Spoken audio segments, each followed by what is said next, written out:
took you a couple years, a year. Define presidents and define chairmen. So President's Club, that's a good question, thank you. Half a million. $500,000 in a year, and right now it's a rolling year, so any 12 consecutive months, they do have $500,000. It could potentially be changing to a calendar year based off of the equity, that would make it a little bit easier to draft equity. So that's a potential, but right now it's rolling 12, and then Chairman's Club is $1 million. Well, once you're in the chairman's, in the president's club, it's easier because you have already that book of business and it just snowball, it has a snowball effect and it becomes bigger and bigger. Once you have that $500,000, then you have those kind of clients, and those clients just mushroom into more clients, and it's should be natural for you to, I don't know if double in 1 year, but you know, from 500 to get to 750, once you go to 750 to get $1 million. My dad always said that the most difficult is the first million. After the first million is easy. Because really, after you do the $500,000 sale, you show that you have a book of business. That book of business can only grow. So right. There's not really, you know, any trick or secret. So what does it feel like hard. for you to be in President's Club? Like, what's the differentiation between President's Club and not? Between Chairman's Club and No President's Club. So the 500 level, like when you get there, how does that feel? I think I felt when they were first talking.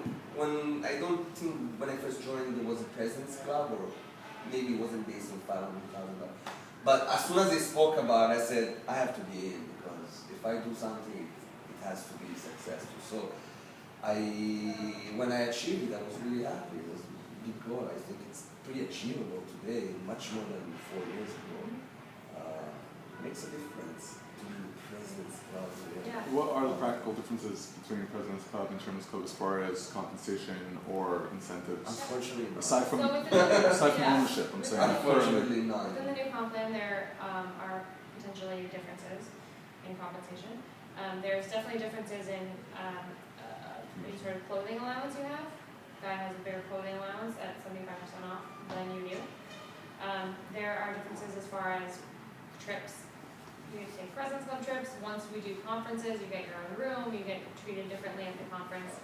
You're definitely put up in front of everyone, and you get to talk about how you got there. I mean, your business card says something different. Yep, you put on a pedestal, and yeah. Is the conference no longer happening? It will happen in the winter.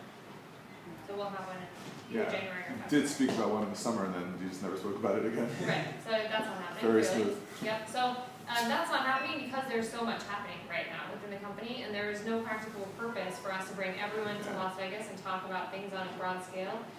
It's much easier for once the iPad thing gets going, and if we do new measuring and all of that, to do it on an office-by-office basis. Wait a second, sorry, you said if we're not doing that 12-point measure thing?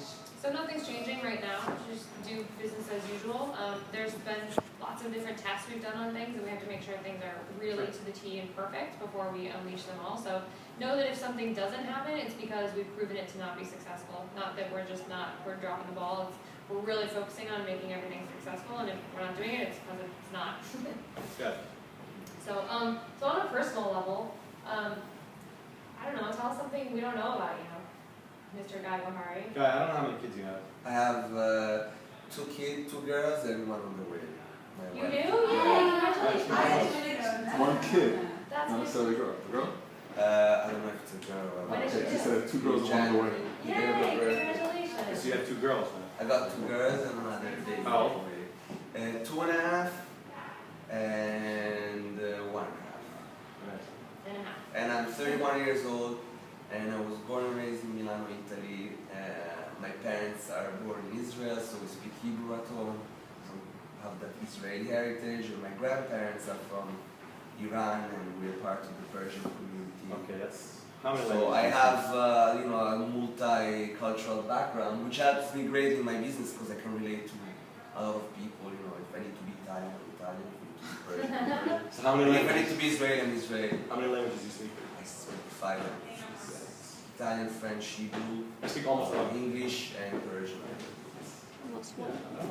I do not have, something you do not know, I did not go to college, I do not have a college degree, I work since I'm 18 years This old. goes to show you education is useless. Alright, it's useless, but you work hard, you get far. That's the Absolutely. bottom line. Your business savvy. You're like Nick. Did you know that? I did not have a car. Yes, guy. Obviously, the difference between President's Club and Chairman's Club is huge in terms of volume, and there's only so many hours in a day, or so many working hours in a day, or both actually. What tools, tricks, tips can you share with us about time I'll tell you. using The your first time year I was in effectively? Chairman's Club, I used to work really 20 hours out of 24. And the past year I said to myself, you know, I have to have a life. I have 2 daughters and a wife, and it's very important to have a healthy lifestyle and, you know, be happy and, you know, don't focus on your work. So when I get home, I mean, before you really having $1 million worth of clothing of sales is a lot of, you know, it's a lot of suits. Especially because I do not sell $3,000 or $2,000 suits. Also, I sell maybe $1,000 to $1,500 retail suits. So it's a lot of suits. I do more volume. I sell to a lot of people, a lot of those suits. I never went for, you know, $15,000. I never went for this. I mean, it's great. I know our company loves this stuff, but it's not my thing. I always put myself in my customers' shoes. So I never try to push too much, and I always try to keep people in their comfort zone. So again, being a volume job, then it's a lot of time and effort to put. But I said to myself, I'll calm down a little bit and let's see how it goes. And it goes the same.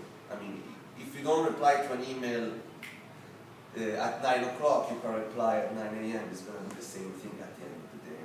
You know, and now having Richard Moorhead also, you don't need to stay there at night and, you know, email Watson, whatever. You know, one day is not going to make a big difference. So once you get to the $1 million again, just the thing goes on by itself.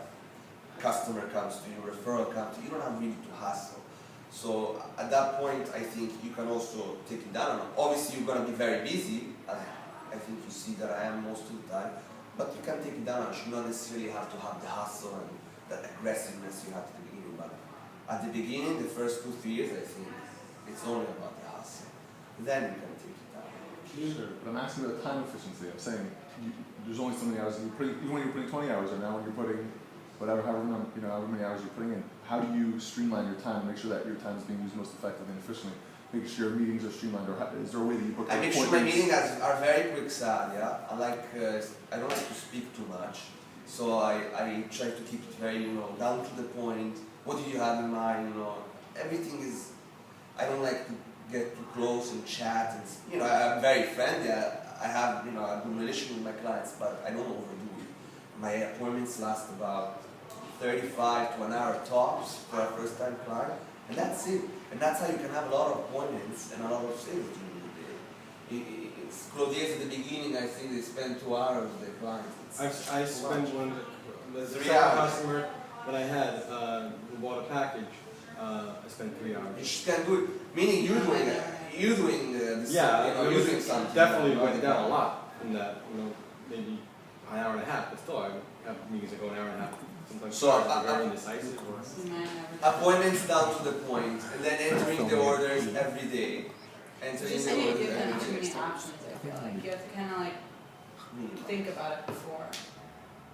Enter the orders every day, reach out to, I mean, it has to be very systematic, you know.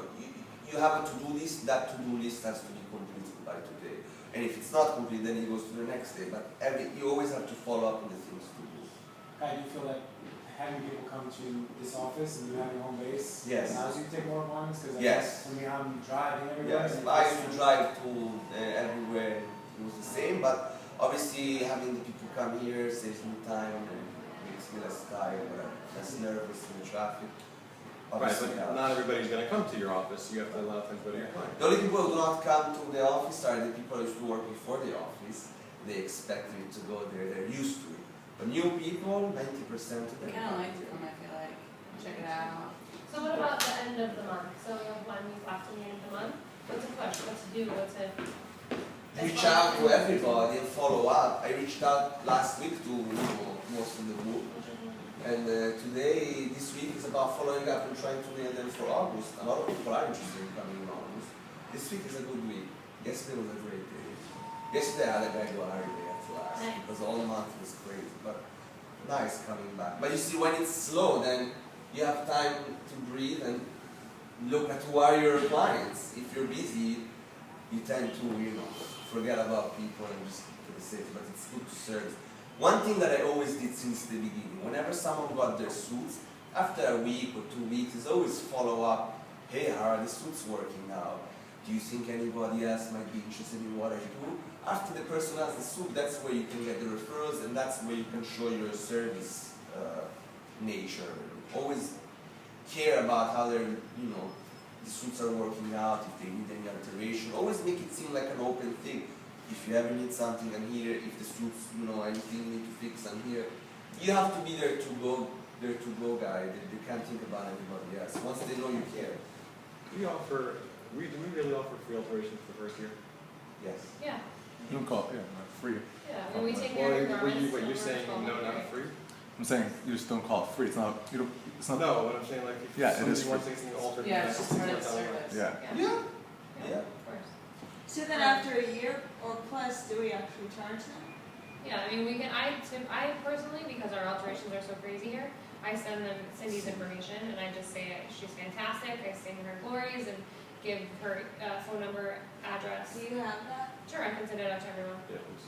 And then what? And then have the And client then I pay for just have them meet with her, they deal with the money part, she pins everything there, she Does wants she to go do it to all. clients? She's fantastic. No, she does not go to clients.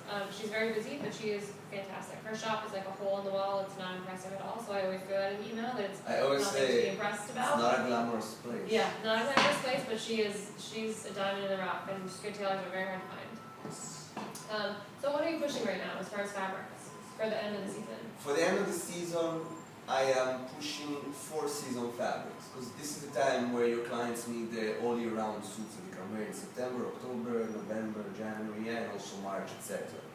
So you don't want to really push tweeds and flannels because you want to have another chance to do that in October, November. So right now you have to push the staples, the worst of the blue suits. So that's what I'm pushing, the classic stuff, the stuff that everybody needs.